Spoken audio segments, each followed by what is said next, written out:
Trovato con un arsenale in casa e strumenti atti ad offendere, un cittadino di nazionalità rumena è stato arrestato dalla squadra mobile di Vicenza. L'indagine è iniziata in serata dopo che era arrivata la segnalazione da 2 esercizi pubblici in Viale San Lazzaro che riferivano dell'irruzione di un uomo a volto coperto che, imbracciando un fucile, aveva minacciato i clienti seminando il panico per poi fuggire su un'auto. I poliziotti sono riusciti ad individuare la direzione di marcia dell'auto ritrovandola all'interno di un cortile di un'abitazione a Schio.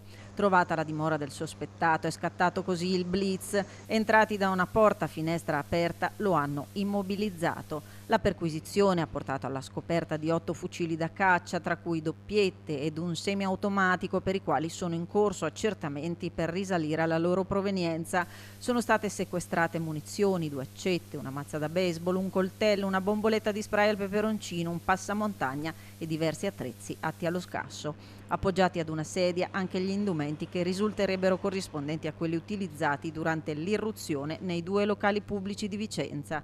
L'uomo è stato così arrestato con l'accusa di detenzione e porto illegale di armi e munizioni, ricettazione, procurato all'arma in concorso e porto ingiustificato di oggetti atti ad offendere, portato in carcere in attesa dell'udienza di convalida.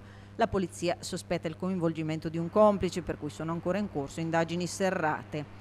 A ringraziare i poliziotti per l'intervento lampo, il plauso del sindaco Possamai. Un episodio grave, inaccettabile, ma l'intervento della polizia sottolinea come davvero da parte delle forze dell'ordine ci sia la massima presenza, pur in condizioni difficilissime di carenza d'organico, per cui a loro va il nostro grazie.